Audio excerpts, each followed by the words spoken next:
ou configurá-los para um modo silencioso.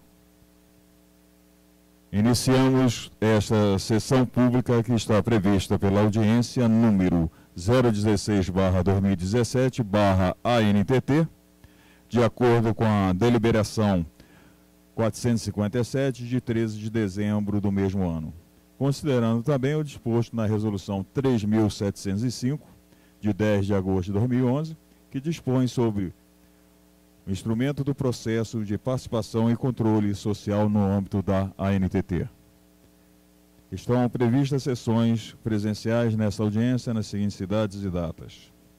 Hoje, dia 16 de janeiro, na cidade de Brasília, no dia 30 de janeiro, na cidade de São Paulo, das 14 às 18 horas, no Salão Topázio, do Praston Hotel São Paulo.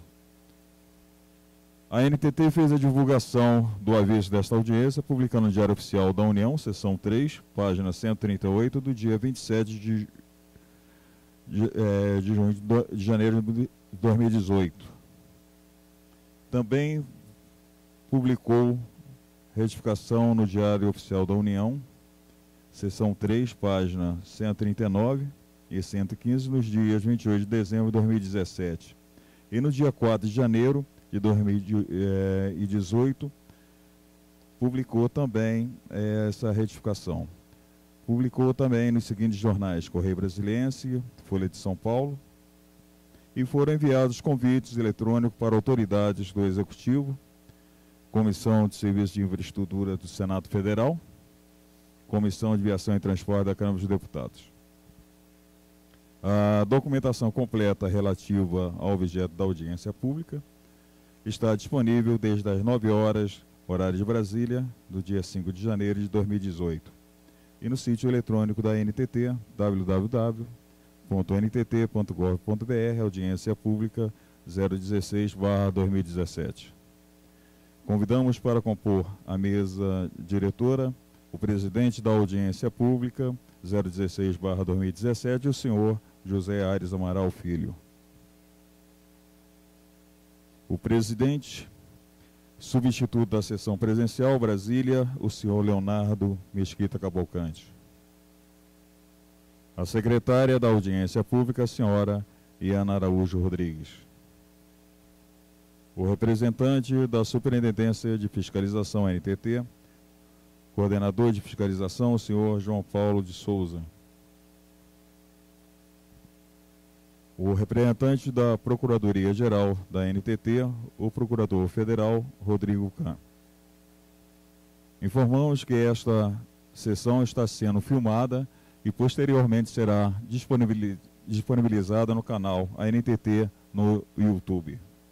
Com a palavra, o presidente desta sessão, o senhor Leonardo Mesquita Cavalcante. Senhoras e senhores, boa tarde. Em nome da diretoria da ANTT, agradeço a presença de todos. Está aberta essa audiência pública número 16 de 2017, sessão Brasília, de acordo com a deliberação número 457, de 13 de dezembro de 2017.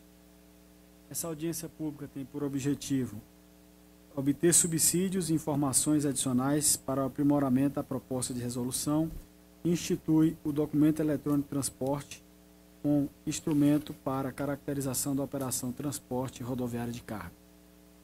Dos procedimentos previstos da audiência, gostaria de destacar aí o cronograma, tá na tela aí disponível para todos, a agenda do evento.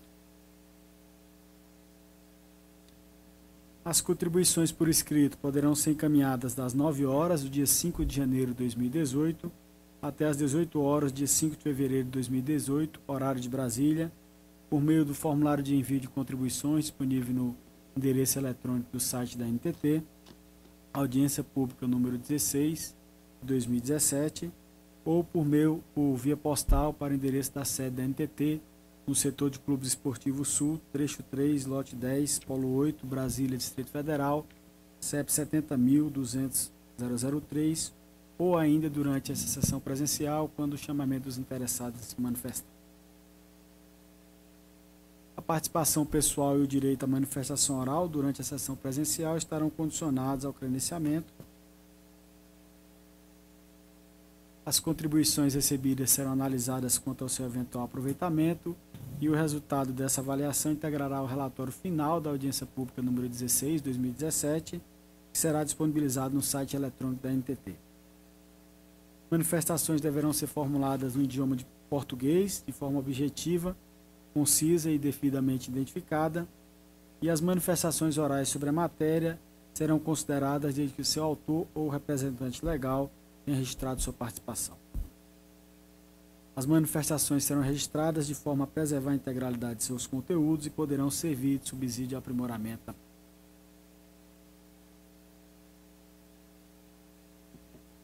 Portanto, senhoras e senhores, convido agora para fazer a apresentação da proposta o presidente dessa audiência pública, José Aires do Amaral Filho.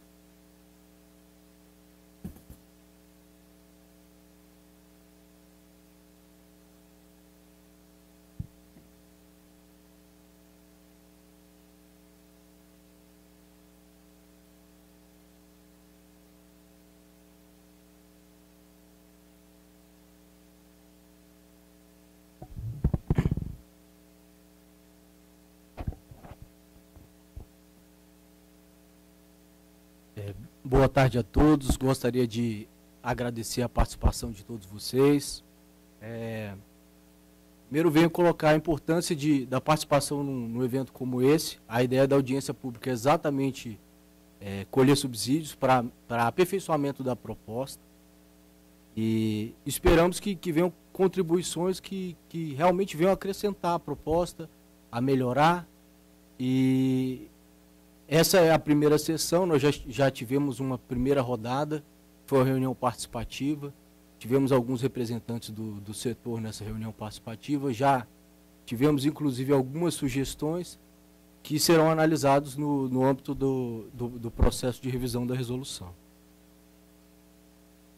Bom, como o presidente da sessão pública já alertou, essa proposta trata de uma minuta de resolução sobre a instituição do documento eletrônico de transporte. Hoje a nossa resolução 4799, que regula o transporte rodoviário de cargas, estabelece em seu artigo 22 o Manifesto Eletrônico de Documentos Fiscais, o MDFE, como documento que seria utilizado para a caracterização do transporte. No âmbito da própria resolução, é possível perceber nos parágrafos ali, algumas situações que a gente consegue verificar momentos em que o manifesto não é emitido por alguma limitação ou por algum desenho do escopo do próprio documento fiscal. Bom, o parágrafo 1º diz o quê? Que o emitente do documento fiscal deve autorizar a NTT a ter acesso ao documento digital, mediante o preenchimento do CNPJ da NTT no campo específico. No parágrafo 3º, ele diz o seguinte, que será obrigatória a emissão do conhecimento ou contrato de transporte naqueles casos em que é vedado pela legislação a emissão do MDFE. E no parágrafo 4º, ele fala que o contrato, quando utilizado como documento que caracteriza a operação de transporte, ele é de porte obrigatório. Bom, mas o que isso tem a ver com essa proposta de instituição do documento? Qual que é a importância desse documento? O documento caracteriza a operação de transporte, especialmente do ponto de vista do ente fiscalizador e regulador, ele tem que possibilitar o quê? A caracterização da relação da contratação do serviço de transporte remunerado. Ele precisa me permitir identificar quais são as partes envolvidas no contrato, contratante e os transportadores. Ele também precisa possibilitar a verificação das obrigações acessórias, seguro de carga, comprovação de entrega. Precisa possibilitar a fiscalização das demais resoluções da agência, o RNTRC, vale pedágio obrigatório, pagamento eletrônico de frete. Ele é importante para a gente obter informações referentes às políticas públicas, o acompanhamento do frete, que é uma demanda frequente do setor, e também a obtenção da matriz origem e destino.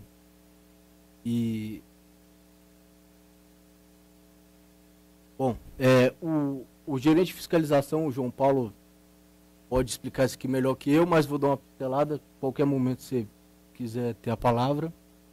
Bom, a fiscalização hoje do transporte rodoviário de cargas, hoje não, já há um tempo atrás, ela era baseada no quê? Homem-pista. Então, a agência, como já foi relatado em alguns outros momentos, a gente tem por volta de 500 fiscais para fiscalizar além do transporte rodoviário de cargas, o transporte de passageiros. O que é extremamente ineficiente quando comparado ao meio eletrônico de fiscalização. Então, o que está ocorrendo? De uns 3 anos para trás, mais ou menos isso, a gente tem feito um processo de automatização da fiscalização. Acho que alguns já puderam, já tiveram contato com um projeto da agência, e, juntamente com a Secretaria de Estado e Fazenda, que é o Canal Verde Brasil, que é exatamente isso, uma fiscalização 100% automatizada, sem intervenção na pista, que seleciona somente e penaliza somente aquele transportador que estiver incorreto, e mudando um pouco o paradigma de parar todo o veículo para ser transportado. Então, aí vem a grande importância do documento eletrônico, que sem um documento que a gente consiga que ele seja eletrônico, a gente não tem a efetividade de uma fiscalização sem intervenção humana. Bom, como é que hoje está sendo feita essa fiscalização em linhas gerais, tá? Um caminhão passa em algum pórtico da agência, é feita a captura da leitura de placa dele via OCR ou via tag RFID. Esse registro de passagem sobe para o banco de dados da NTT e passa as informações do registro de passagem para o ONI, que é o Operador Nacional dos Estados, que hoje está sediado na Secretaria de Fazenda do Rio Grande do Sul. Dentro do ONI, ele faz a verificação no banco do manifesto, se existe algum manifesto em aberto para aquela viagem, para aquela placa de veículo. Eles devolvem essa informação para o ONI e, teoricamente, devolve para a NTT. Tem até um asterisco ali, porque existem os casos que a NTT não tem autorização do transportador para receber essa informação de volta. Nós recebemos aquelas informações em que foi colocado, conforme o parágrafo 1º lá, o CNPJ da NTT, por questões até de sigilo fiscal.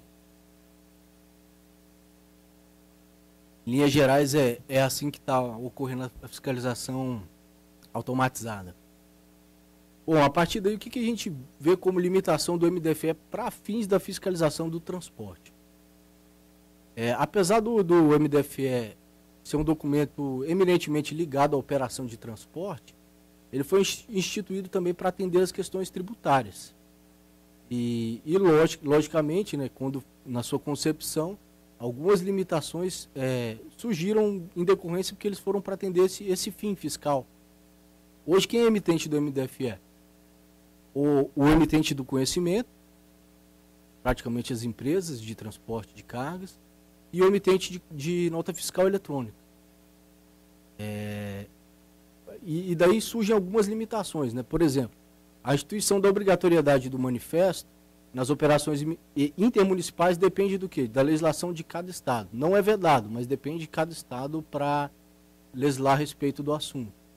A emissão do MDFE, como regra, não se aplica ao MEI. Como regra, não se aplica ao MEI. E o TAC nunca é emitente de MDFE. Ele porta o MDFE que o ETC ou o CTC emitiu e informa a subcontratação. Essa aqui, talvez para a NTT, seja um dos principais limitadores também, além daquelas lacunas já apontadas que a gente não consegue determinar se em toda operação de transporte ele é ou não um transportador, que é o acesso ao documento. A NTT hoje só tem acesso ao CNPJ, ao MDFE, naqueles em que o transportador autoriza o acesso.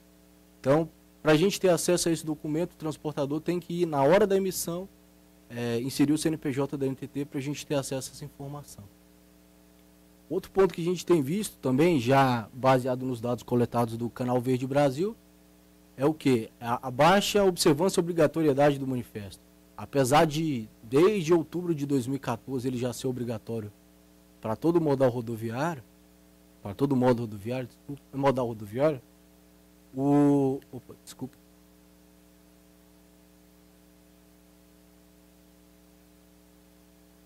Ainda é baixa a observância à emissão do MDFE.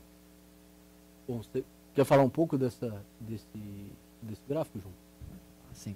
Boa tarde a todos. Meu nome é João Paulo de Souza, eu sou gerente de fiscalização, responsável pela fiscalização de transporte de cargas também. E o Canal Verde Brasil, que é a rede de percepção de fluxos logísticos, né, que sob gestão da NTT, mas que é interagências, o Canal Verde Brasil capturou mais de 30 milhões de passagens de veículos durante o ano passado todo, de janeiro a dezembro. Contudo, cerca de algo em torno de 20% é que dessas operações havia a emissão do manifesto, né? Então, há uma comprovação de um percentual de uma aderência baixa. E outro aspecto também com relação à questão da autorização para que a NTT, no meio do campo próprio do MDFE, possa ter acesso a essas informações por conta da questão do artigo 198 do Código Tributário Nacional. E isso tem demonstrado uma baixa capacidade de controle das operações de transporte apenas utilizando o manifesto. O manifesto é um documento que se mostrou muito pertinente, né? Trouxe uma mudança no paradigma da fiscalização, não só da NTT, mas sobretudo das Secretarias de Fazenda, que estão paulatinamente substituindo o modelo de fiscalização por meio de canal vermelho, por adotar uma política de a empresa que adotar ao longo de um período um compliance, que ela então receba de forma sistemática o canal verde. Só que o MDFE por si só ele tem uma limitação, uma vez que há uma dificuldade do fisco de realizar esse controle, já que um dos grandes problemas também é a questão da guerra fiscal, e os fiscos têm então gestão sobre as suas próprios pontos de leitura no seu estado, quando tem, né? E o grande diferencial do Canal Verde Brasil é uma rede nacional de pontos, né? E justamente no sentido de potencializar a questão do manifesto e não substituir o manifesto, mas potencializá-lo, é a proposta de um documento mais abrangente que caracterize todas as operações de transporte, né? Com base na questão da operação financeira. E percebe-se então desses gráficos, né? Veja, que o vermelho, né, e o verde são os que têm o manifesto emitido, porém que o vermelho é o que não autorizou a agência. Aliás, perdão, o vermelho é o que não tem o manifesto, tá?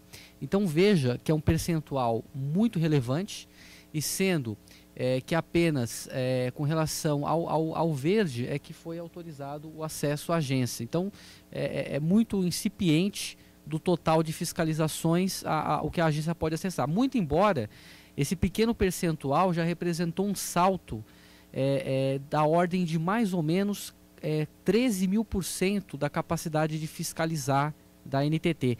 Até me recordo uma fala do secretário de Política no último encontro do Fórum TRC, no Ministério do Transporte, no qual o secretário falava o seguinte, que o modelo tradicional de fiscalização, em qualquer lugar do mundo, é hipocrisia dizer que atinge uma eficácia, em qualquer lugar do mundo. Na verdade, é necessário evoluir para o modelo eletrônico, para ter escala, aumentar a abrangência da fiscalização, né? Então veja que mesmo com esse percentual verde muito baixo, aumentou 13.000% a capacidade da NTT enxergar os fenômenos de operação de transporte, o que possibilita não tão somente fiscalizar, mas também subsidiar o Ministério dos Transportes, a própria NTT e as próprias confederações com informações da maior relevância sobre essas operações, tá? Então resta evidente por meio desses gráficos que eles são baseados nas estatísticas produzidas pelo Canal Verde Brasil, que, diga-se de passagem, tem uma gestão absolutamente transparente, porque qualquer entidade, qualquer órgão de governo pode acessar os dados, os relatórios, e inclusive nós estamos ansiosos para concretizar o hot site na página da NTT, que vai divulgar todos os dados de gestão de contrato e também os dados dos indicadores relativos aos aspectos de mercado, né? Mas esses dados, então, eles foram coletados ao longo desse ano e eles são a prova, inclusive as próprias secretarias de Fazenda têm essa percepção da necessidade de buscar mecanismos de catalisar ainda mais o manifesto, que, volto a dizer, é um mecanismo de sucesso, o manifesto, isso não é possível dizer o contrário disso, porém é necessário ampliar a capacidade que a agência tem de enxergar. E o próprio fisco, uma vez lembrando que a fiscalização das secretarias de Fazenda, baseado no Operador Nacional dos Estados, tem como lastro o Canal Verde Brasil, que responde por mais de 70% dos eventos de registro de passagem que o ONI realiza. Porque também tem outras fontes, como, por exemplo, os pedágios das rodovias gaúchas, né? Mas o Canal Verde Brasil também tem como objetivo, a médio e longo prazo, também integrar os pedágios, né, que vai ampliar essa rede enormemente. E de nada adianta tantos pontos de leitura, né, se também não tivermos um mecanismo que possibilite que pelo menos mais de 80%, 70% das operações realmente sejam enxergados elementos importantes como origem, destino, contratante, subcontratado, né? Ou seja, se teve ou não teve seguro, tá? Então, esse eu acho que são os dados mais importantes que sustentam essa proposta de desenvolvimento desse documento que diga-se de passagem, também está em fase incipiente, porque esse é o objetivo da audiência pública, é evoluir nessa discussão e buscar um modelo mais adequado que não atrapalhe o que já está em construção e que venha a somar e que também se converta em algo que também dê dinamismo para as operações das empresas, pensar como isso pode também se adaptar com relação à questão do software de gestão de ERP das empresas e tudo mais, né? Mas a situação da fiscalização é essa, então, que os senhores podem observar. Até complementando um ponto que o João Paulo falou, e exatamente isso. Hoje aquela fiscalização ali, o verde, que a gente consegue fiscalizar em torno de 15%, 16% ali em média, é exatamente o transportador que tenta ser correto. Ele tenta ser correto, declara o CNPJ da NTT, a gente consegue fiscalizar somente aquele que quer ser correto. Então, ao invés de a gente fiscalizar para tentar reduzir as desigualdades, até comparativas e do mercado de quem opera irregular, a gente, de certa forma, mesmo sem querer, está dificultando para aquele que quer tentar ser correto. E a ideia deste documento é exatamente o quê? Colocar todo mundo na mesma situação. Autônomo, empresa, cooperativa, todo mundo ficar no mesmo nível de fiscalização. Então, essa é uma das ideias que a gente tem. Bom, agora entrando mais no escopo da minuta da resolução mesmo, o intuito da minuta é exatamente propor o DTE, Documento Eletrônico de Transporte, como instrumento para a caracterização da operação de transporte rodoviário de cargas, os requisitos da homologação das empresas que podem fazer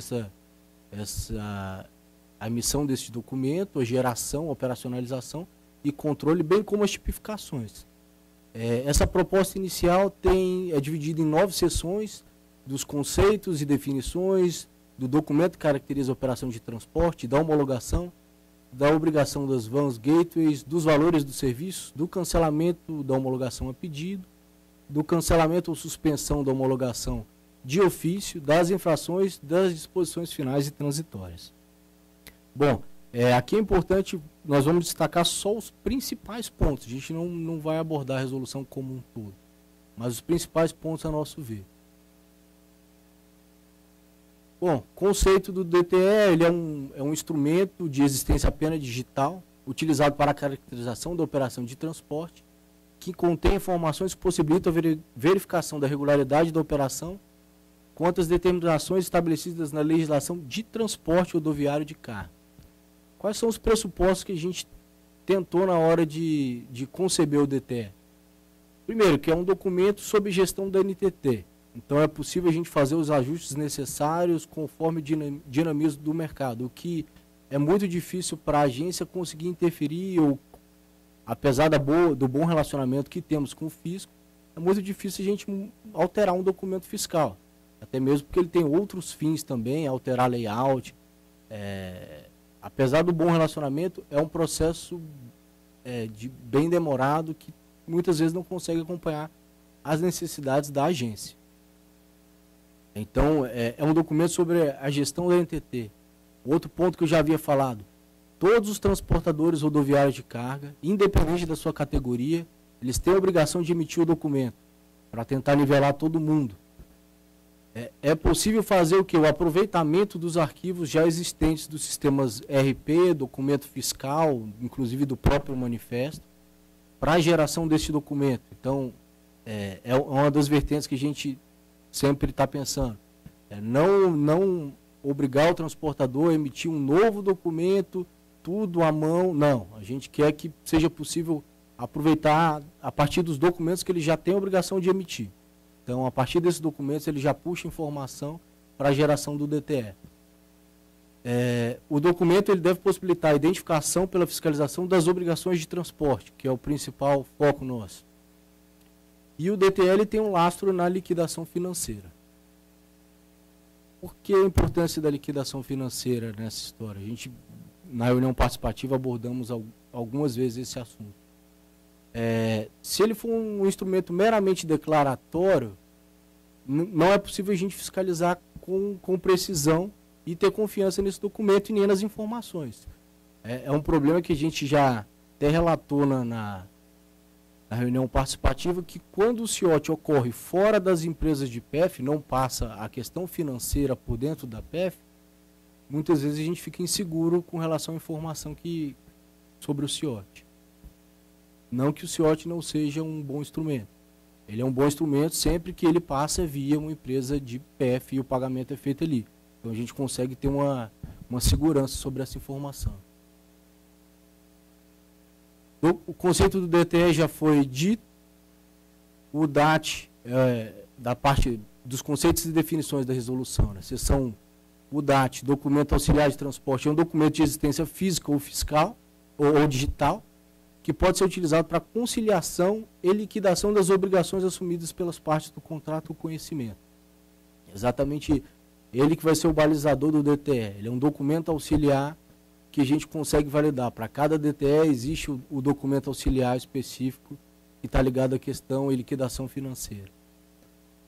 Van Gateway, que é a empresa que realiza serviço de valor adicionado ao processo tradicional de recepção, transmissão, armazenamento, tradução dos formatos eletrônicos, incluída a emissão, conciliação de boletos de cobrança, a realização de pagamentos que são transacionados entre as empresas por meio do EDI. Do documento caracteriza a operação de transporte. Bom, a gente previu as regras de emissão aqui no caso específico. A gente previu que a obrigatoriedade de emissão do DTE sempre que, primeiro, antes do início da operação, assim como o manifesto deve ser antes do início da operação, e toda vez que houver redespacho, subcontratação, transbordo ou substituição do veículo. Por quê? Porque a gente precisa identificar as partes do contrato e também o veículo que está. Senão a gente não consegue caracterizar de quem é a responsabilidade, quem teve a infração, quem não foi. Então é muito importante, toda vez que alterar o par contratante-contratado, que a gente tenha isso no documento. Por isso que nesses momentos a gente exige. É bem similar ao que hoje o manifesto também exige. Outro ponto importante é o seguinte, uma das dificuldades do autônomo é a questão de operacionalização de sistemas e tal. E a gente previu, assim, até mesmo do mesmo modo que exige hoje, o autônomo ele pode continuar utilizando as IPFs para fins de geração do DTE por meio da van homologada. Então, o que significa isso? Ele não tem uma infraestrutura tecnológica necessária para fazer geração disso, ele pode continuar usando do mesmo meio que ele usa hoje, as IPFs, e vão gerar por meio de uma Van Gateway o documento, o DTE. Um outro ponto que a gente tentou aderir ao DTE aí é a possibilidade de ele ser um documento que comprove realmente o tempo de carga e descarga. Essa é uma demanda que o setor já apontou algumas vezes na SUROC, da dificuldade de estabelecer um modelo próprio para isso e da dificuldade de conseguir garantir mesmo o real tempo de carga e descarga. E no DTE a gente está prevendo a possibilidade do transportador, destinatários e embarcador fazer registros dos eventos durante o transporte. Durante a entrega, carga e descarga, é possível fazer um registro desses eventos. Sobre o documento auxiliar. Esse documento ele pode ser utilizado para conciliação e liquidação das obrigações assumidas entre as partes. E ele acompanha todo o DTE gerado. E nessa versão original a gente diz que é obrigatória a baixa, que é um outro problema que a gente verificou no manifesto, que apesar da obrigatoriedade da baixa, é muito pouco a quantidade de empresas que dão baixa, porque hoje não tem uma penalidade ligada à baixa do documento. Aí o que acontece? Um veículo passa e muitas vezes tem 4, 5 manifestos ligados de viagens anteriores que não foram fechadas. E aí impossibilita a gente identificar realmente se aquele contratante era aquela viagem.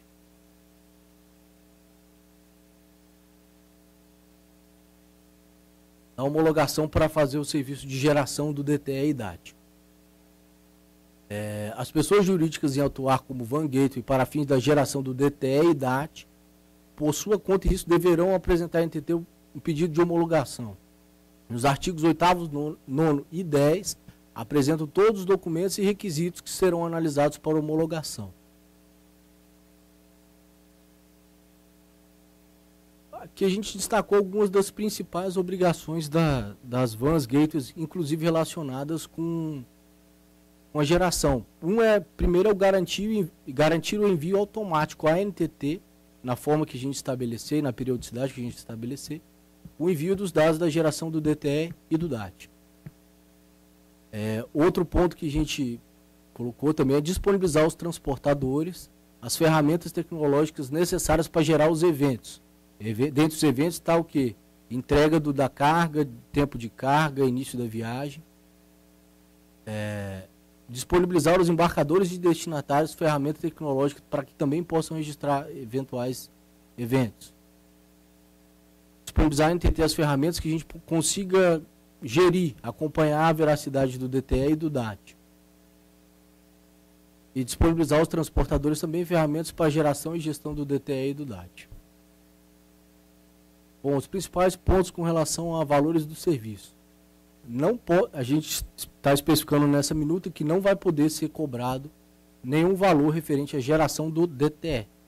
Não tem valor referente à geração do DTE. Ainda que seja necessário o serviço de tradução. Está em outro formato que não o formato especificado.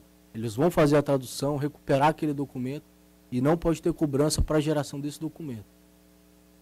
Outro ponto que a gente especificou é que as Vans Gateways não poderão cobrar pela utilização das ferramentas para registro dos eventos.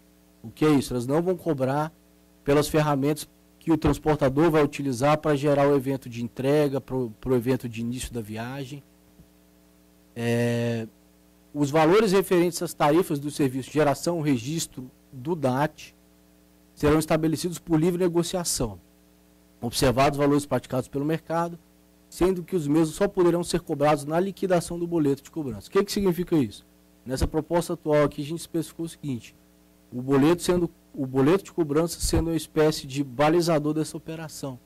Se o transportador considerar como meio mais eficiente para ele realizar esse pagamento, ele só vai ter uma tarifa na liquidação desse boleto, não pela emissão dele, então ele não vai ter custos na emissão disso. E se ele realmente desejar utilizar esse boleto, ele vai ter uma tarifa na liquidação.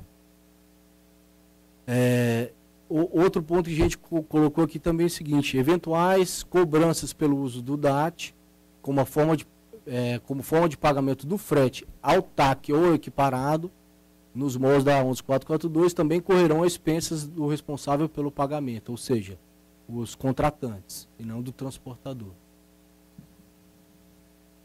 Bom, essa seção trata do cancelamento. Nos artigos 15, 16, 17 e 18, tratam dos procedimentos gerais para cancelamento a pedido ou de ofício da homologação, bem como as medidas de transição, para a gente não ficar com o serviço ininterrupto.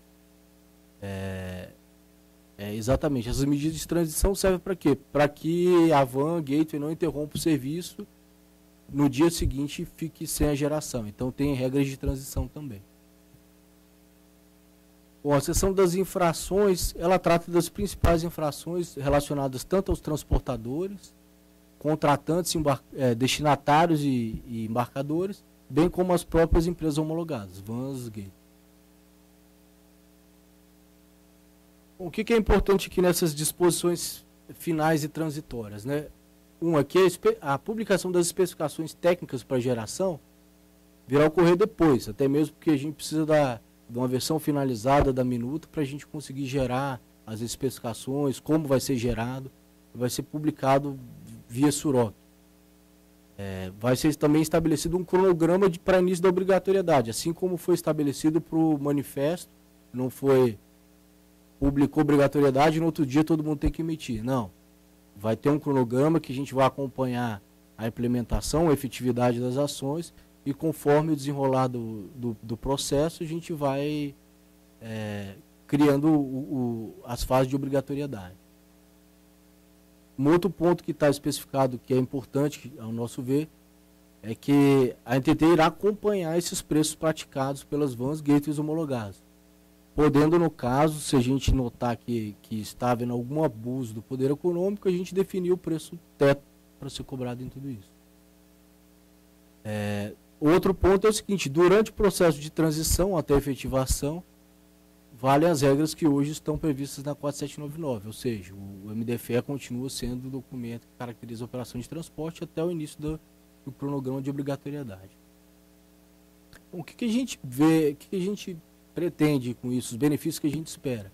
Uma melhor fiscalização do RNTRC, do PF, do Vale, uma fiscalização real do pagamento eletrônico de frete através do fluxo financeiro, fiscalização do tempo de carga e descarga por meio dos registros dos eventos, fiscalização do eixo suspenso, que é um dos pontos que também está sendo tratado nessa resolução.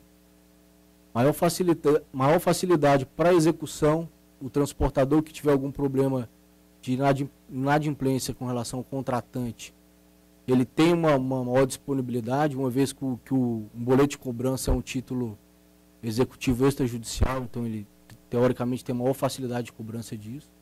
Maior facilidade de protesto também. Melhoria no âmbito do crédito, uma vez que através do sistema financeiro conhecer todas essas transações facilita a análise de crédito aos transportadores, especialmente aqueles autônomos que têm dificuldade. Formalização do setor, que a gente consegue acompanhar melhor, acompanhamento do preço de frete e subsídio às políticas públicas. Bom, em linhas gerais, é isso. Agradeço Amaral, João Paulo pela apresentação e de acordo com os procedimentos previstos, agora vamos fazer um intervalo de 15 minutos para o recebimento de contribuições e para inscrição para a manifestação oral. Então a gente dá continuidade à audiência às 15 horas e 25 minutos. Dando continuidade à nossa audiência, gostaria de informar que não recebemos nenhuma contribuição por escrito. Então vamos iniciar agora o pronunciamento dos inscritos para a manifestação oral. Para que se tenha uma melhor gravação no áudio, tá? Solicito que os inscritos façam sua manifestação utilizando o microfone do púlpito, aqui à direita, e informe primeiramente o seu nome e, caso esteja representando alguma instituição, o nome da instituição. Então gostaria de chamar agora o primeiro inscrito, a senhora Gildete Gomes Menezes, assessora jurídica da NTC e Logística.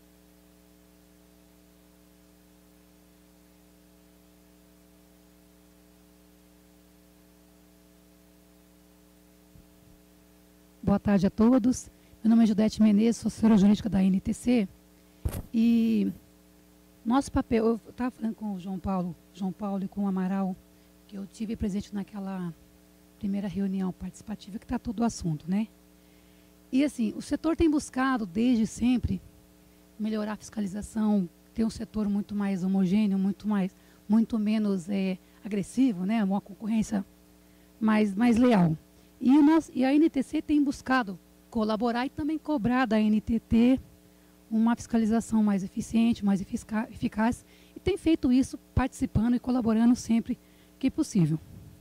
Eu não vou apresentar hoje de forma escrita nenhum documento, porque a minha ideia é entender um pouco mais tudo isso, porque até quando eu publiquei essa notícia da abertura da audiência pública no nosso portal, eu publiquei de manhã e à tarde eu comecei a receber ligações, não parei mais, todo mundo preocupado com o documento. O único ponto que eu queria levantar aqui não é nenhum ponto técnico, é uma questão muito mais estratégica. Quando o transporte foi realizado desde sempre, foi feito sob base no CTRC, que é um conhecimento de transporte, que também tinha sempre um fundo fiscal. Quando começou a migrar para o ambiente eletrônico, ex-nota fiscal, CTE e manifesto, a gente foi convocado para dizer o seguinte: a partir de agora o manifesto vai ser o documento em que será caracterizada toda a operação de transporte, vai ter que ter informações de transporte e tal.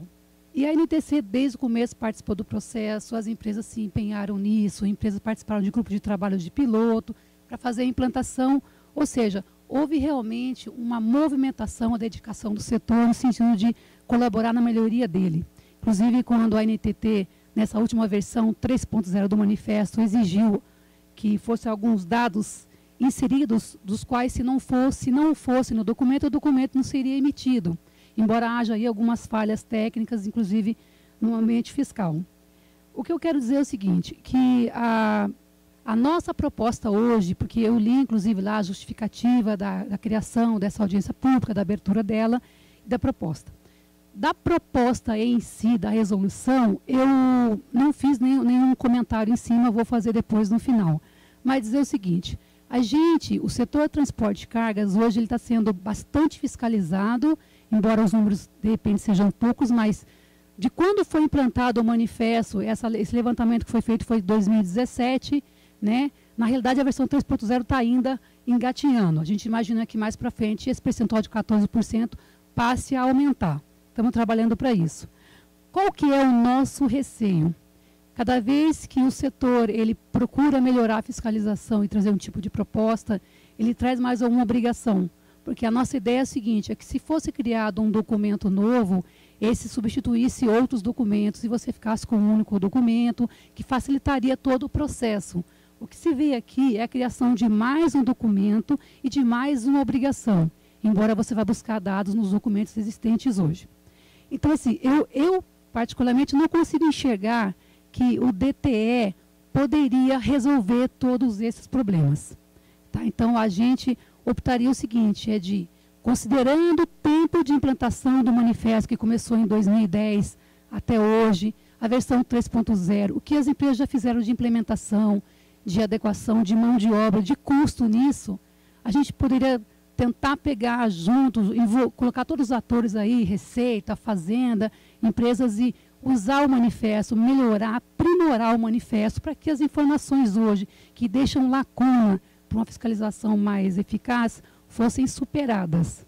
Porque a criação de mais um documento sempre vai trazer custo. Ah, mas a gente tem uma proposta de que as gateways, de que as vans não cobrarão. Dificilmente isso vai acontecer na prática. Alguém vai pagar essa conta.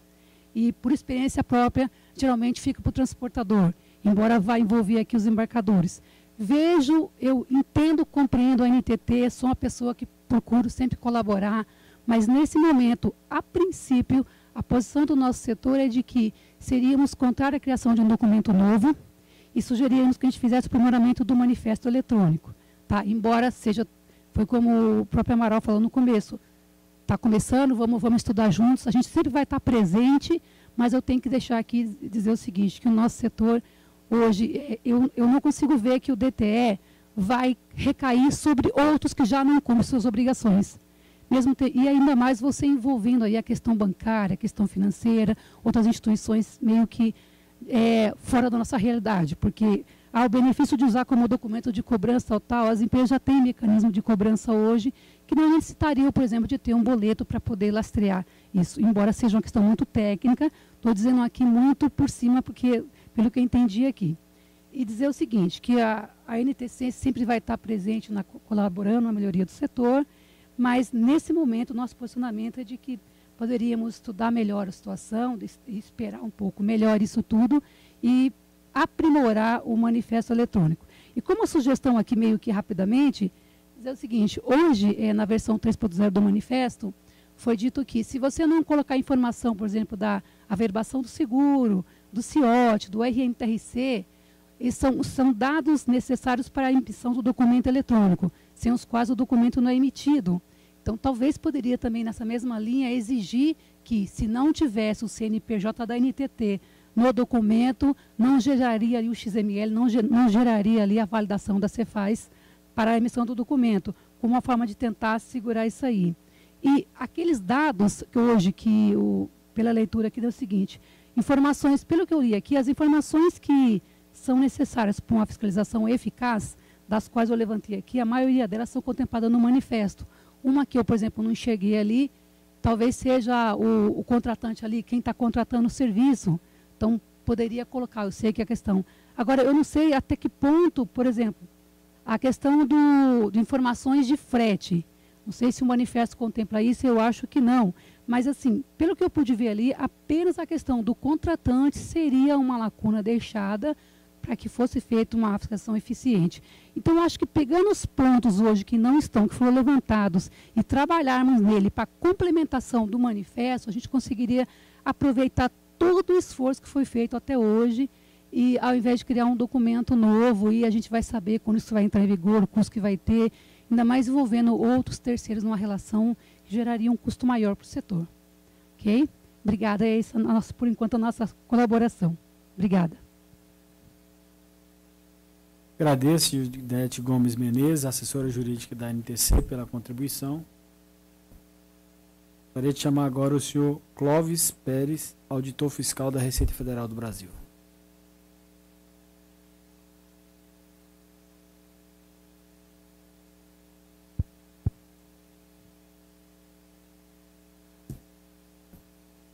Boa tarde a todos.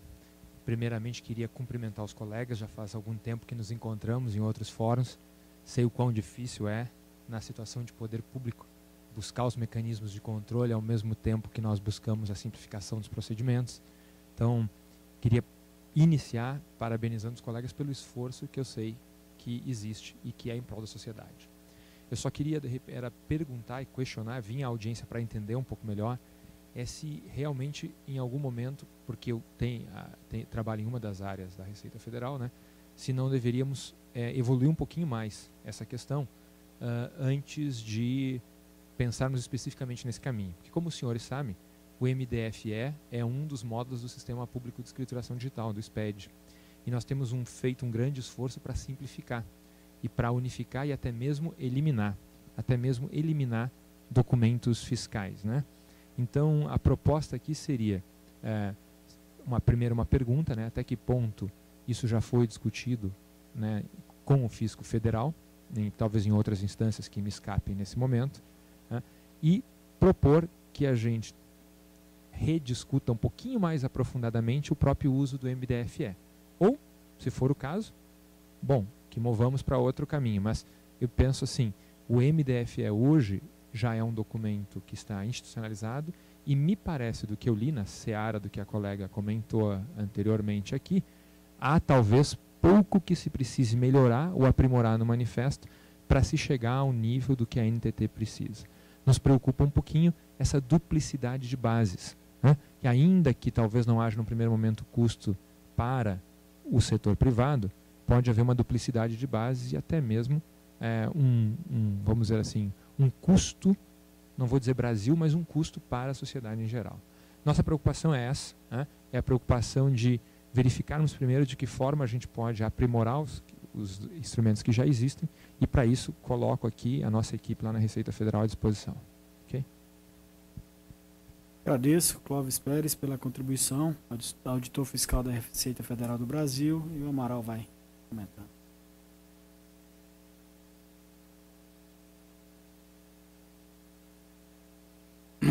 Muito obrigado, doutor Clóvis.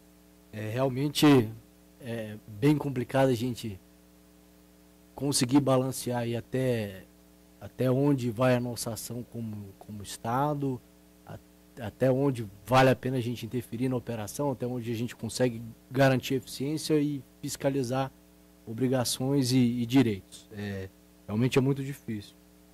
Bom, vou pontuar alguns tópicos específicos da fala que foram feitos por ambos, né? Tanto pela Judete quanto pelo Dr. Clóvis. Forma alguma a gente considera o manifesto algo ruim ou desnecessário nesse momento. Só que institucionalmente nós esbarramos em algumas questões referentes a sigilo fiscal. No âmbito do encate, é muito complicado a gente aprovar qualquer coisa se não for unanimidade.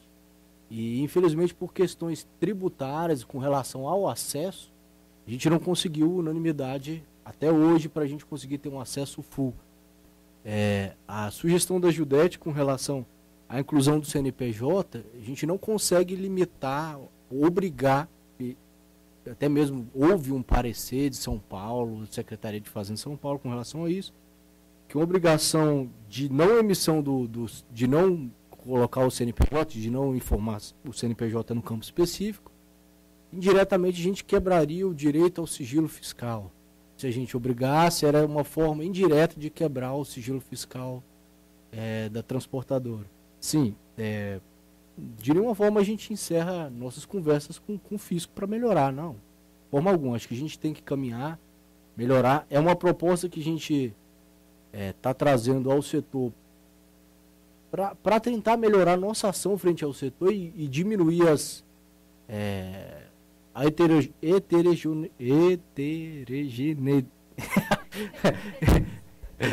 esquece. A desigualdade no setor. A gente vê um setor muito desigual, especialmente sobre o peso sobre os autônomos. É muito desigual as condições do setor de transporte rodoviário de carros, especialmente sobre autônomo. Então, assim, a gente está buscando incessantemente, até mesmo por demanda das próprias entidades, melhorar a nossa fiscalização. Infelizmente, é uma realidade que a gente tem. Toda obrigação, todo direito, acaba que gera um custo de se fiscalizar aquele direito, aquela obrigação. E é uma coisa que tem que se pensar até na definição legal de quais são as obrigações do transportador, quais são as obrigações do transporte. Pensar, vale a pena mesmo estabelecer todo esse rol de obrigações? Toda obrigação e todo direito vai exigir uma fiscalização do Estado e vai exigir um custo. Então tem que ser feita uma análise custo-benefício disso. Mas de toda forma é isso, a gente não está encerrando nossa conversa e nem abandonando o manifesto, mas a gente está querendo traçar um caminho que a gente consiga ter um pouco mais de gestão sobre o documento. Essa a grande dificuldade. Eu acho que o doutor sabe que dentro das fazendas é muito complicado um consenso e às vezes realmente existe essa questão, infelizmente no país, existe uma guerra fiscal. E questão também de até onde vai o sigilo fiscal, até onde não vai. É uma dificuldade que a gente teve nesses anos de conversa com o fisco. Apesar de toda a parceria que a gente tem e de todos os avanços que o João Paulo já bem colocou. Tem alguma complementação, João?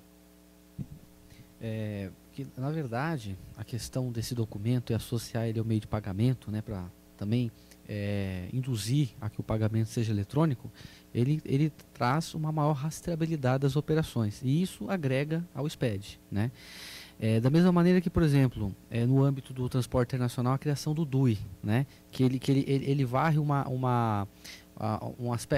espectro um pouco mais amplo, né, do que o alcance o CRT internacional, por exemplo, ou mesmo o documento de trânsito aduaneiro. Então, na verdade, o documento de transporte eletrônico, ele também encerra algumas questões, como essa questão de ampliar a formalização desse segmento e possibilitar que, de uma maneira geral, ou seja, o rendimento do transportador ele ocorra dessa maneira eletrônica, e também utilizar esse mesmo mecanismo para resolver alguns outros problemas que trazem um custo muito elevado ao transporte, que é a questão do tempo de estadia, né? Então tem essas outras dimensões que elas extrapolam a questão do manifesto. E por isso que, na verdade, não são documentos substitutivos, mas são documentos que eles se complementam. Agora, também é necessário pensar e evoluir também para a forma de geração desse documento eletrônico, para buscar construir um modelo de geração que você insira uma única vez os dados e que, ou seja, ele produza um documento eletrônico que sirva a uma finalidade e outra finalidade, que isso é necessário pensar nos requisitos, sobretudo com relação aos campos. Quais são os campos do DTE, quais os campos do manifesto, né? E que lá na frente, posteriormente, eles podem, inclusive, implicar numa fusão, disso no manifesto, entendeu? Mas você já vai criar o mecanismo, por exemplo, do controle da sobreestadia. Então, na verdade, a questão do DTE, ele está dentro de um movimento mais geral, que inclusive é um documento que está sendo produzido tanto no âmbito do Senado quanto da Câmara, que é o Brasil Eficiente, e que todos os órgãos de governo, eles têm contribuições com relação à desburocratização, né? Então, na verdade, a preocupação de fazer com que essas audiências públicas elas colham o máximo de contribuições e também entender que é necessário ainda desenvolver bastante a construção do DTE que ainda está embrionário, é justamente fazer com que ele não implique numa nova burocratização, mas dentro daquela linha que a Austrália e os Estados Unidos têm desenvolvido, de se criar um novo marco regulatório. Ele precisa, no mínimo, substituir outros e trazer um menor custo e não majorar o custo. Esse é o pano de fundo que tem que ser levado em conta na constituição desse documento. Agora, fato é que a questão do 198 do Código Tributário Nacional, ele tem trazido uma limitação muito grande à fiscalização de transporte e também tem trazido uma limitação muito grande a ampliar a efetividade do pagamento eletrônico de frete, a ampliar a efetividade da contratação do seguro obrigatório, e isso é verdade, né?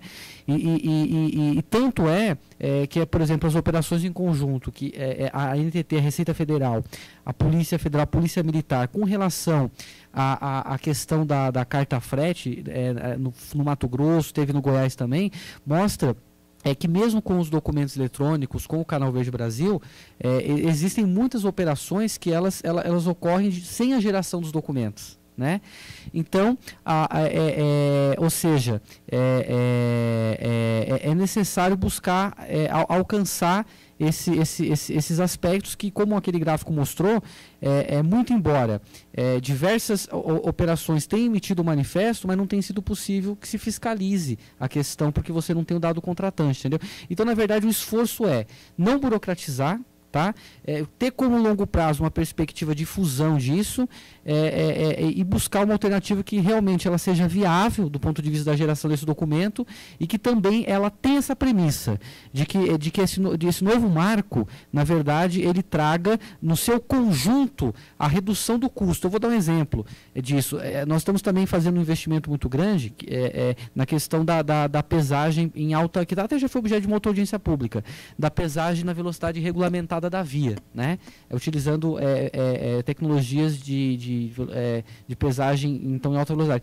Que ela implica, no primeiro momento, em ter um investimento por parte da concessionária, que repassa para a tarifa e, portanto, repassa tanto para o transportador, embarcador e para o consumidor final, mas que a longo prazo vai implicar numa redução dos gastos com manutenção da via, por exemplo. Então, você vai ter, num determinado período de tempo, um benefício que vale a pena frente ao custo desses investimentos, entendeu? Então, essa é a análise também que se pretende fazer desse custo-benefício, porque esse é um problema da regulação no país, de uma maneira geral, criar mecanismos de regulação e criar novos custos, né? Então, essa é a principal preocupação. Agora, outra coisa também é o seguinte: estamos em fase final de assinar o acordo de cooperação técnica com a Receita Federal do Brasil para acesso pleno aos documentos fiscais do transporte internacional. Entendeu? Então, por exemplo, ao CRT, os mesmos, o dado do MIC, os dados que vão ser gerados pelo DUI, o que está se construindo junto com o Medina, é o acesso pleno, entendeu? Mas porque com a Receita Federal também, como ela é um único organismo, a discussão é mais rápida, né? Ao passo que os diferentes estados têm diferentes interesses, sobretudo por conta da guerra fiscal. Muito embora todas as secretarias de Fazenda tenham feito um esforço muito grande no desenvolvimento dos documentos fiscais eletrônicos, inclusive o Estado de São Paulo, no qual teve essa questão dessa polêmica, o Estado de São Paulo tem sido um grande parceiro, tá? E inclusive nós temos discutido, e vamos discutir de maneira formal ainda, a questão do DTE, mas não tem sido visto pela Secretaria de Fazenda como algo que a agência está extrapolando a sua competência, invadindo a competência tributária, e também toda a Secretaria de Fazenda tem sido muito contundentes em dizer que o Canal Verde Brasil e a fiscalização do transporte, ela foi o principal vetor de impulsionar o manifesto, né? Então, buscar mecanismos para catalisar isso agrega a todos, porém, com essa preocupação da questão de não burocratizar. Agradeço Amaral, João Paulo, pelos esclarecimentos. Gostaria de chamar agora o senhor Leonardo Zílio, gerente de Relações Setoriais da empresa Plural.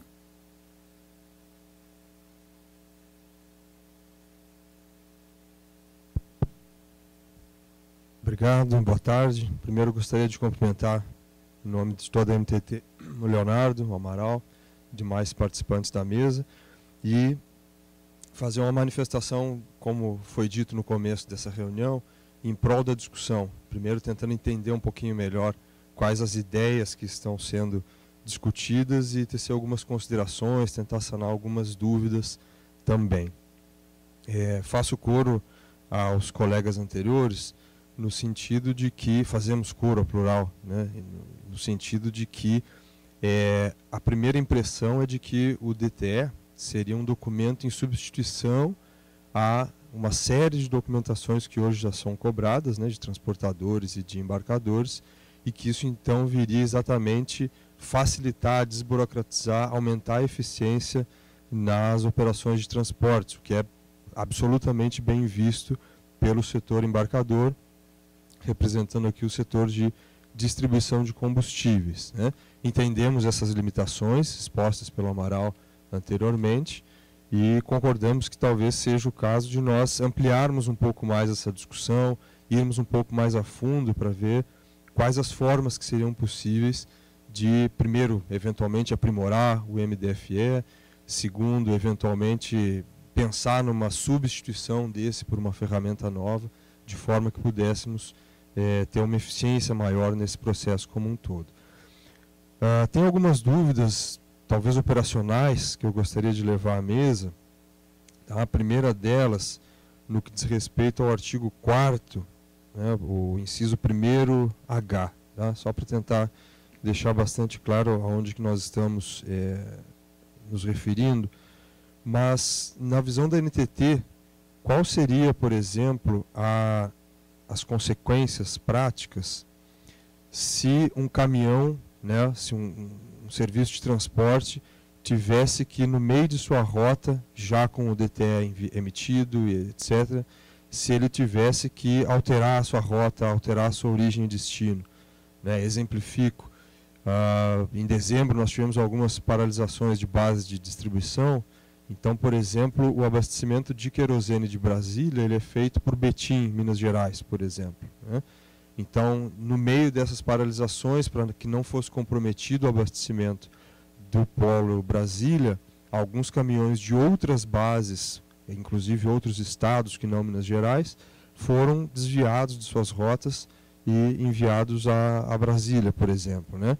Claro, existe um prazo para tudo isso, existe uma tramitação que devidamente deve ser realizada. Mas nesses casos, né, em casos em que as origens e destinos têm que ser alteradas no meio do percurso, em casos excepcionais, em casos de emergência, como ficariam as consequências práticas, né, uma vez que todos os municípios têm que ser apontados, o tempo, né, da origem até o seu destino, como ficaria essa interpretação prática no caso do DTE? Tá? Uma segunda consequência de ordem prática também, aí referindo ao artigo 6º, né, o DTE prevê que sejam informados tanto por transportadores, embarcadores e destinatários os horários de chegada e saída dos caminhões, né, dos veículos, às bases, aos estabelecimentos. Quais seriam as consequências desses horários de chegada ou saída serem informados de forma divergente por uma, duas ou pela terceira parte, né, pela primeira e pela segunda parte, em geral por quem transporta e embarca ou por quem transporta e recebe? Né? Quer dizer, a dúvida é se a informação inserida no DTE ela é uma informação única ou ela pode ser uma informação dupla, né? Isso talvez impacte questões como estadia e assim por diante. Como é a visão da NTT, como é que funcionaria isso na prática? E por fim, também uma terceira e última questão de ordem prática, se existem justificativas técnicas para a disparidade dos valores previstos para as multas no artigo 20º para transportadores e embarcadores, né? Então, artigo 20º, inciso 1º, letra D, e contra o 20º, inciso 2º, né? Por que para alguns elos da cadeia é uma multa de valores relativamente baixos e, para um outro elo, multas de valores relativamente altos. Né? Quais seriam as justificativas técnicas que embasariam essa decisão? Tá? Nós, no mais, parabenizamos a NTT, agradecemos a oportunidade, já nos colocamos sempre à disposição para aprofundar essas discussões a respeito do setor de transporte. Obrigado. Agradeço, Leonardo Zílio, gerente de Relações Setoriais da Plural, pela contribuição. O Amaral vai comentar. Muito obrigado, Leonardo.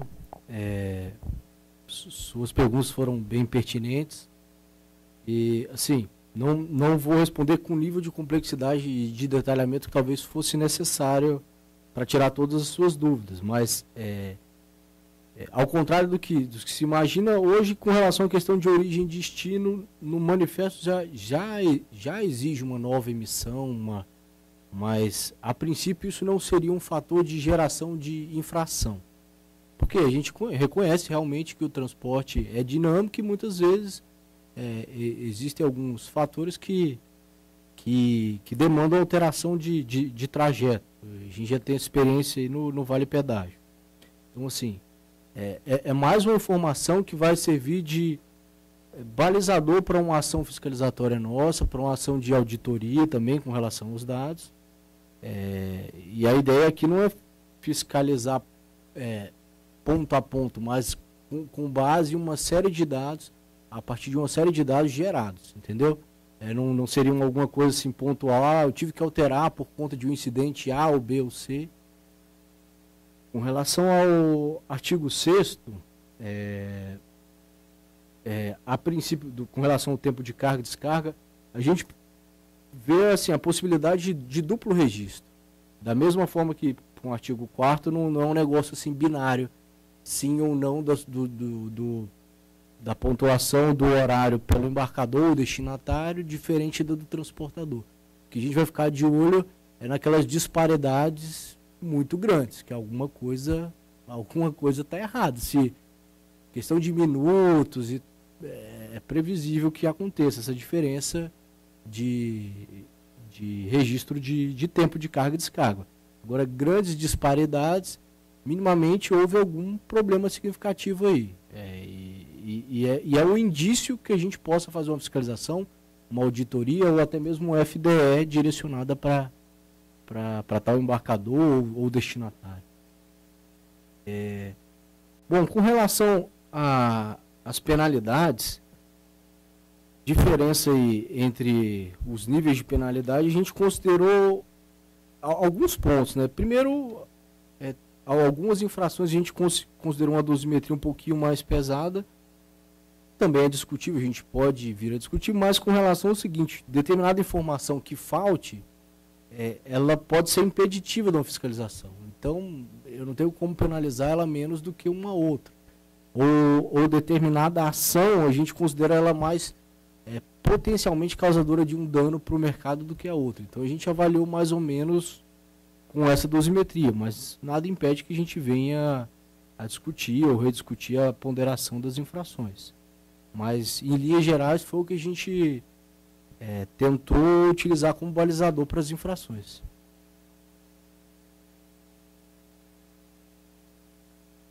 Obrigado, Amaral, pelos esclarecimentos. Gostaria de chamar agora o senhor Ivan Gilberto Ponciano, sócio da empresa IPC.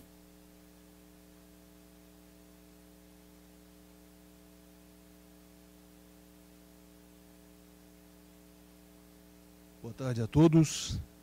Minha pergunta ela é basicamente operacional, né? E vai em cima de uma das justificativas da agência para a criação do DTE. Imaginando uma operação de transporte onde o destinatário final seja uma pessoa física. Há um problema hoje dos transportadores para recebimento do frete do embarcador quando este exige a comprovação da entrega da mercadoria. Como é que a agência enxerga uma pessoa física, por exemplo, um produtor rural recebendo fertilizante lá no interior, registrar o evento de entrega da mercadoria? Ainda em relação a esse ponto, que prazo esse recebedor, esse destinatário teria para registrar essa operação? Já que se o prazo for longo, não faz muito, não muda muito o cenário que a gente tem hoje. Não facilitaria muito esse trabalho de cobrança, vamos dizer assim, de quem fez o transporte. E por último, ainda com relação a esse ponto, o contratante do frete, ele vai poder continuar exigindo a entrega de um documento físico, como ele faz hoje, como um canhoto de nota fiscal, um ticket de balanço, alguma coisa nesse sentido? Ou ele vai ser obrigado a aceitar só o registro eletrônico dessa entrega? E aí, eu queria fazer uma pergunta que não é mais nessa linha, mas também vai ao encontro do que a agência colocou como justificativa para o DTE, que é a questão do boleto, né? Diz lá o seguinte, que a agência, o transportador, ele vai precisar emitir o DTE e o DAT para embasar financeiramente a operação, antes do início do transporte. Ocorre que, sobretudo em transporte de granel, o frete no final da viagem ele muda. É comum que ele mude. Ele muda por quebra, ele muda, pode ter estadia, pode ter avaria, tem uma série de situações que vão fazer esse frete mudar. Se essa operação ela começou lastreada num DAT, que é um boleto de cobrança, que tem um valor, que obviamente tem que ter um valor, isso se corrige depois? Como é que ficam essas diferenças aí? Muito obrigado. Agradeço Ivan Gilberto Ponciano, sócio da empresa IPC, pela contribuição. Amaral, a esclarecer. Obrigado, Ivan. As contribuições foram muito pertinentes. Esse nível de detalhamento a gente não chegou a abordar na questão da resolução por alguns motivos, né? Assim, como foi destacado, está numa fase ainda de discussão, concepção do documento. Com relação ao prazo, concordo que não pode ser um prazo dilatado, porque senão perde o sentido disso. Com relação também questão do contratante exigir outros documentos, um dos pontos que a gente está querendo utilizar esse documento é para exatamente minimizar e melhorar esse fluxo financeiro aí, que é uma demanda do transporte também. O tempo de recebimento, de entrega de um comprovante A ou B, até que o transportador venha receber esse valor, especialmente nos casos de subcontratação. A ideia é que esse seja o documento que comprove. Por isso que a gente está permitindo que ambas as partes dê a confirmação e não só o transportador declarar.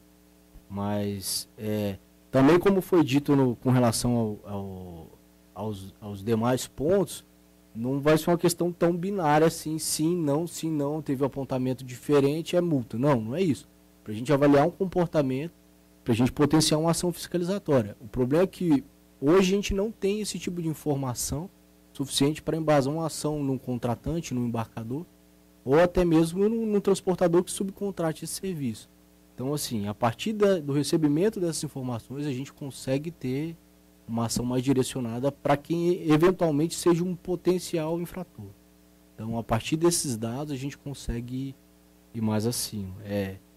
Eu entendo que a sua ideia aqui seria mais detalhe técnico, só que a gente ainda está numa fase muito ainda, na fase de concepção do documento. A gente não chegou no detalhamento de como é que é o procedimental, como é que seria o registro, por exemplo, para um produtor rural, CPF, talvez numa área com menos, com menos infraestrutura para registro. Mas a gente tem pensado em alternativas, assim.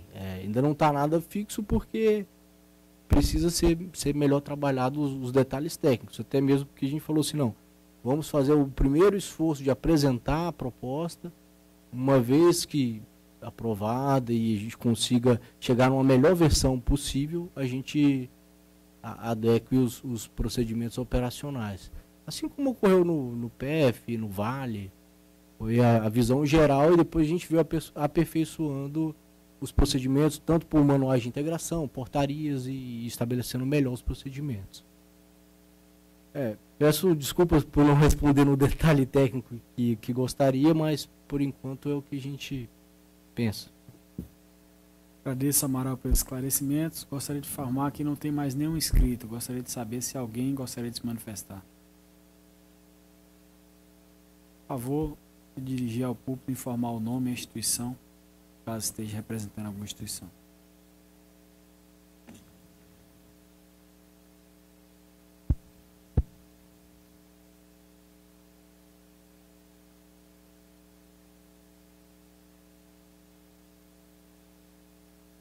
Luiz Henrique Baldez, sou presidente da ANUT, Associação dos Usuários do Transporte de Carga. Nós analisamos o documento e estou para encaminhar uma série de dúvidas que nós temos para embasar as nossas proposições. Mas tem 4 pontos que eu gostaria de adiantar como um posicionamento da ANUT. A primeira delas é de que é preciso que nós façamos uma reflexão do ponto de vista jurídico sobre o que nós estamos propondo. Nós estamos propondo a criação de um documento eletrônico de frete, de transporte, que é mencionado no marco regulatório que, ora, encontra-se em discussão no Senado, na Câmara, no Congresso Nacional. Portanto, esta figura não existe no campo jurídico. Somente uma lei, depois de publicada, nasce juridicamente qualquer coisa. Como não há lei, como é que eu vou regulamentar a criação de um documento que não existe no campo jurídico? Bom, essa é a primeira reflexão. A segunda delas é de que nós temos acompanhado e discutido este marco regulatório lá na Câmara, como muitos que estão aqui. Estou vendo aqui o Fonseca, nosso companheiro de batalha em várias frentes nessa questão do transporte rodoviário de carga, o Márcio, o Leonardo, o China. Muitas dessas pessoas que estão aqui, nós estamos discutindo este documento da Câmara. E eu me lembro que uma das informações que nos deram em várias reuniões é de que este documento seria um chamado documento único que substituiria todos os outros documentos. Esta foi uma informação dada durante as nossas discussões, porque nós questionávamos por que mais um documento. Então, a nossa postura é de se tentar o máximo possível reduzir a burocracia, como, aliás, é um dos objetivos. Só um parêntese para vocês, que o nosso país é rico de burocracia. Na cabotagem, que não tem nada a ver com vocês, nós emitimos 54 documentos.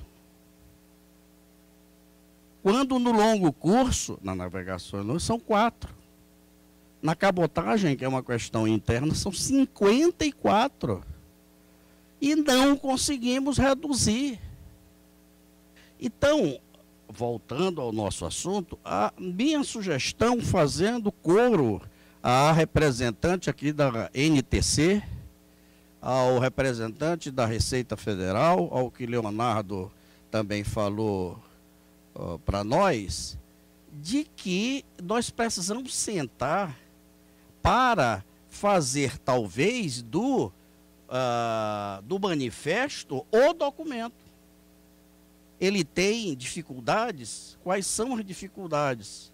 Ele tem deficiência? Quais são as deficiências? E vamos ajustar este documento de tal maneira que ele atinja os objetivos que se quer com aquele documento. Ressalto, isso não provavelmente é apenas uma colocação que vocês, como técnicos, sabem, que um documento ele não existe por si só. Não faz sentido eu ter um documento. Eu tenho que dizer para que eu quero aquele documento. Para que eu quero aquelas informações que estão naquele documento. Porque se existir uma informação que eu não uso, eu não preciso estar naquele documento. Então, muitas vezes, se coloca um documento com 20, 30 informações em que se utiliza a metade delas.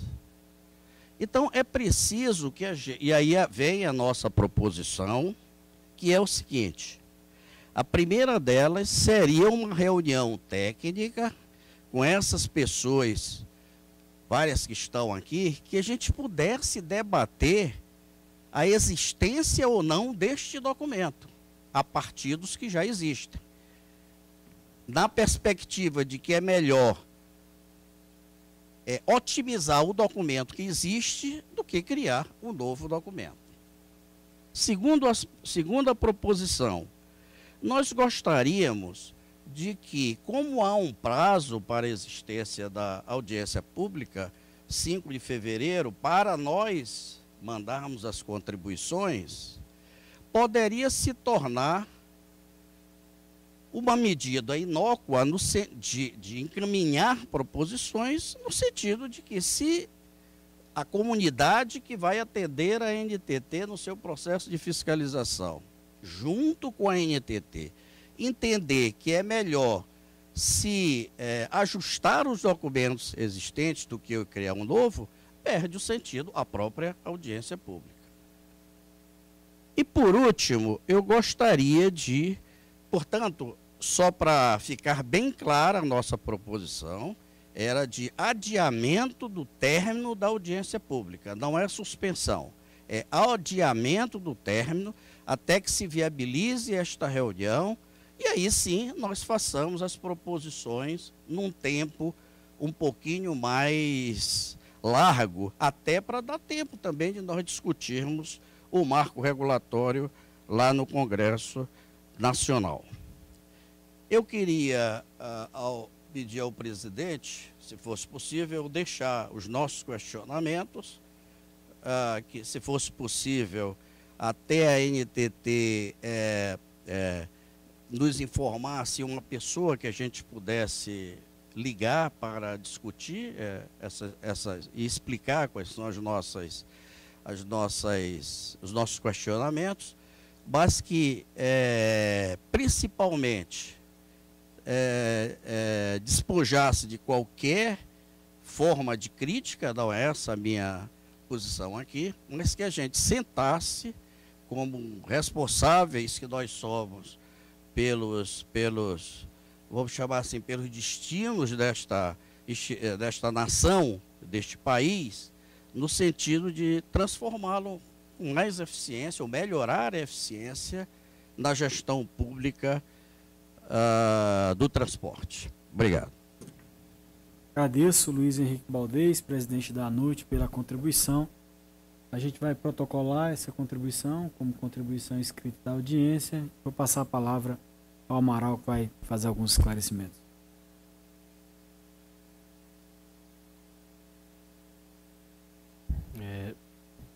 Primeiro, eu agradeço pela contribuição.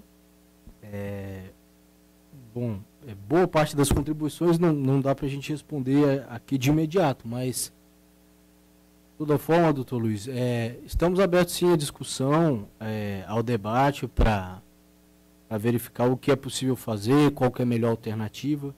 Esse é um dos primeiros passos que a gente vê. A gente já teve uma reunião participativa inicial. Estamos colhendo as propostas no âmbito da audiência, mas não significa que, encerrando a audiência, a gente não vai fazer outras, ou que não tenha novo debate. A ideia principal de ocorrer essa audiência nesse início é exatamente para a gente conseguir construir, não vir com nada pronto, com a ideia formada e falar assim, é isso e pronto. mas de construção de um primeiro âmbito de ideias, mas nada impede que a gente construa uma solução ao longo do tempo aí. Inclusive foi essa a ideia da gente, já a partir de uma primeira reunião participativa, a gente conseguir evoluir uma primeira proposta para deixar mais claro o que seria, o que não seria, porque a gente partiu de um pressuposto que só uma conversa numa reunião participativa ficou muito cheio de dúvidas do que a gente pensava. Então a gente falou assim, olha, o melhor caminho é a gente trazer uma primeira proposta de resolução para que a gente consiga evoluir em cima de uma proposta. Senão a gente fica só no campo das ideias e como quase todo grupo que existe aí não chega a lugar nenhum. E reunião e não traz nada de efetivo. Então a ideia é a gente trazer uma primeira proposta para a gente conseguir discutir. Essa é uma das fases. Mas não se encerra com o fim da audiência, só para deixar claro. Estamos de portas abertas na SUROC. A nossa superintendente substituta aqui se encontra, mas estamos de portas abertas, assim como acredito que na SUFIS também, para receber contribuições, discutir melhores formas. Estamos de portas abertas. Agradeço, Amaral. Gostaria de saber se mais alguma pessoa gostaria de se manifestar. Por favor, informe o nome, caso esteja representando alguma entidade, o nome da entidade.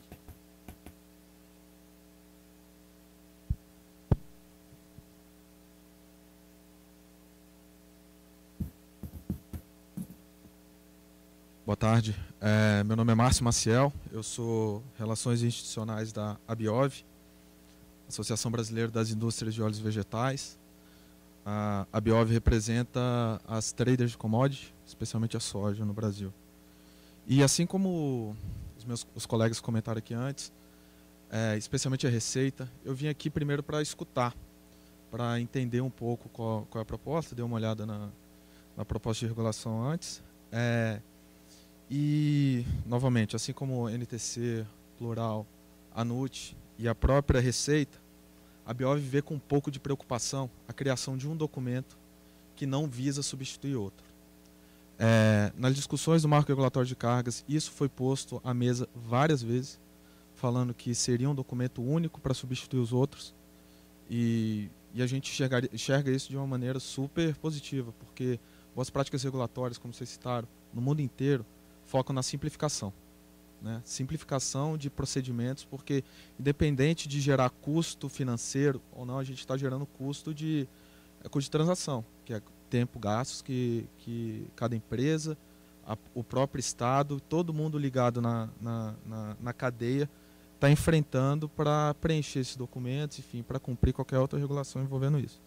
Então, a gente entende que várias questões do transporte de cargas têm que ser melhoradas, mas a gente não vê a criação de um novo documento em cima dos já existentes, especialmente um documento que vai puxar informação de outros, coexistir com eles. A gente sabe como o Brasil funciona, e como o mundo inteiro, não é nem o Brasil, né? No começo do século XX, o próprio Max Weber ele falava isso. A coisa mais difícil do que criar uma burocracia é você destruir uma já existente. Então, se a gente cria um documento de transporte eletrônico com outros existentes, a gente vai institucionalizar uma coisa, e para destruir as outras, se não for no momento da criação, vai ser mais difícil. E eu não falo aqui destruir da maneira negativa, é substituir uma pela outra.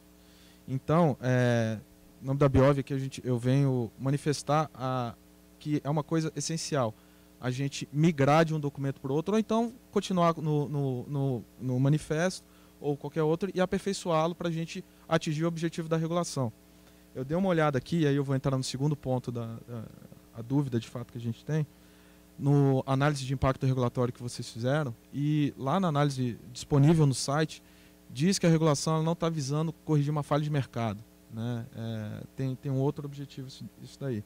Então, até uma coisa que o Amaral e o próprio João Paulo comentaram aqui, né, questão de simplificação e análise de custo-benefício, eu pergunto para vocês se, por acaso, foi feita alguma análise de custo-benefício, porque na análise de impacto regulatório não tem alguns pontos que estão sendo respondidos, algumas alternativas sendo apresentadas, mas não tem análise de custo-benefício. Novamente, os Estados Unidos, Inglaterra, eles fazem muito isso. Toda e qualquer regulação que a gente está fazendo, e o setor de transporte de cargas era muito regulamentado nos Estados Unidos, a gente sabe disso, vê uma análise de custo-benefício para você implantar outra regulação. Então, novamente, para a gente não ter custo de transação que vão impactar no preço final para toda a sociedade, gostaria de saber se tem, se é disponível, se tem previsão de ser feito. Muito obrigado. Agradeço, Márcio Maciel, da Biov, pela contribuição. O Amaral vai comentar. Muito obrigado, Márcio. Com relação ao segundo ponto, que os demais estão praticamente iguais, com relação ao segundo ponto, existe uma nota técnica que está publicada, que existe uma análise de custo-benefício sobre a decisão de qual seria o modelo mais adequado. Eu não sei de qual, mas ela está publicada no mesmo site, tá? Aproveitando aqui, tá, a oportunidade para informar que falou-se muito aqui em simplificação. Essa semana, o governo federal lançou em todos os portais do governo federal a nova ferramenta que é o Simplifique, que está de acordo com o decreto de desburocratização, né, o 9.094, e essa ferramenta busca justamente simplificar dentro da administração pública os seus processos, tá? Então, qualquer pessoa, qualquer usuário de serviço público, qualquer empresa, pode entrar nessa ferramenta que está no site e sugerir processos para desburocratizar a administração. Então, já existe um rol de documentos que a administração pública já não vai mais poder solicitar, tá? Já existe um rol de documentos informações que já estão disponíveis lá, como autenticação de documento, que isso vai ser deixado de ser solicitado. Então, só para esclarecer para vocês, foi lançado agora na segunda-feira e está lá quando você entrar no site de todos os órgãos do governo federal, lá no rodapé da página principal está lá Simplifique. Então, se vocês quiserem saber um pouquinho mais como é que funciona essa ferramenta, dentro de cada órgão público vai ser criado um comitê para discutir todas as propostas que forem enviadas para o órgão, né? Se aquela sugestão ela vai ser acatada ou não, de ser retirada aquele procedimento, simplificar aquele processo ou não, tá? Gostaria de saber se mais alguém gostaria de se manifestar. Então, não havendo mais nenhuma manifestação, gostaria de informar que a ata conterá o evento realizado, o relatório específico dessa audiência pública e a apresentação do tema. O tema estarão oportunamente disponibilizados na internet, no nosso endereço eletrônico www.ntt.gov.br, audiência pública número 16 de 2017. E em nome da diretoria da NTT, agradeço a presença de todos e dou por encerrado o presente ato. Boa tarde a todos.